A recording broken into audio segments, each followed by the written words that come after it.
Hi up guys, in this video I will show you how to download offline maps on Google Maps. Firstly, what you need to do to get up into that section, you need to open up Google Maps on your phone.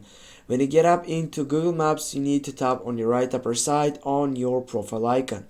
Here as you can see you have many options to get through in, and right down you have that offline maps. Just click on that selection, and here guys as you can see you have two options which are related into one selection.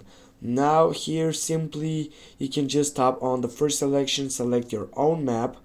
Here you need just to select it and go for download, and when you get up to download, simply the download it will start automatically. And that is guys, now you know how to download offline maps on Google Maps. Thanks for watching, don't forget to hit that like and share the video. See you soon guys, and have a nice day.